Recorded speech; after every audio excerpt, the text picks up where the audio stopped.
ഞാൻ സത്യം പറഞ്ഞാൽ കമന്റിന് റിപ്ലൈ കൊടുക്കണ്ടെന്ന് വിചാരിച്ചു, പക്ഷെ എന്നെ കൊണ്ട് പറയിപ്പിക്കുകയാണ് ഗൈസ്. അതുകൊണ്ട് ഞാൻ എന്തായാലും റിയാക്ട് ചെയ്യും, വേറെ വഴിയില്ല. അയ്യം ശ്രാവൺ എന്നിട്ടുള്ള ഒരാൾ ഇട്ടേക്കണേ, നീയൊക്കെ ഉണ്ടാകുന്നതിന് മുന്നേ ന്യൂസ് ചാനൽസും റിപ്പോർട്ടേഴ്സും ഉണ്ട്, പിന്നെ നിങ്ങളൊരു ന്യൂസിനെ പറ്റി യൂട്യൂബിൽ വീഡിയോ ഇടുന്നത് ന്യൂസ് കണ്ടിട്ട് ആണല്ലോ, അല്ലാതെ അവിടെ പോയി അന്വേഷിച്ചിട്ടല്ലല്ലോ. തലക്കാലത്ത് ബുദ്ധി വേണം. നിന്റെയൊക്കെ വിചാരം നീയൊക്കെ ഉള്ളത് കൊണ്ടാണ് ജനങ്ങളെല്ലാം അറിയുന്നത് എന്നാണോ?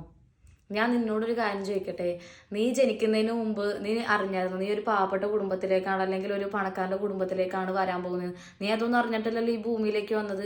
നീ സത്യം പറഞ്ഞാൽ നല്ല അസല് പെണ്ണാച്ചാന്ന് എനിക്ക് തോന്നുന്നു. കാരണം നിനക്ക് അതേ പറഞ്ഞിട്ടുള്ളൂ, ഈ മറ്റെന്താ പറയാ പാലുണ്ണികളുടെ കൂട്ടത്തിൽ കൂട്ടാൻ പറ്റിയ ഒരു സാധനം എന്ന് പറഞ്ഞാല് ആണിന്റെ ശരീരവും പെണ്ണിന്റെ മനസ്സ്, അസല് കുടുംബശ്രീ. അല്ലാതെ നിന്നെ കൊണ്ടൊന്നും വലിയ പ്രയോജനമൊന്നുമില്ല. കാരണം ഇത്രയൊക്കെ നമ്മൾ കാര്യങ്ങൾ പറഞ്ഞിട്ട് നിന്റെ ഒന്നും തലക്കകത്ത് ബുദ്ധിയും ഇല്ല, നിന്റെയൊക്കെ തലക്കകത്തും കളിമണ്ണാണെന്നാണ് എനിക്ക് തോന്നണത്. കുറച്ചൊന്നും ചിന്തിക്കിരുന്ന്, അല്ലാതെ ആരെങ്കിലും എന്തെങ്കിലും പറയുമ്പോഴത്തേക്കും അതിനിരുന്ന് കുറ്റപ്പെടുത്താനൊക്കെ നിന്നെ എനിക്ക് എന്താ ഇവരെയൊക്കെ പറയേണ്ടത് എനിക്ക് സത്യത്തിൽ അറിയാൻ പാടില്ല. ഇങ്ങനെ നിനക്കുണ്ടല്ല നല്ല ഇടിയുടെ കുറവുണ്ട്, നല്ല അസലാകുമ്പോഴൊരു ഇടി നിനക്ക് കിട്ടാത്തതിന്റെ നല്ല കുറവുണ്ട്. കിട്ടും, വൈകാതെ എനിക്ക് കിട്ടും.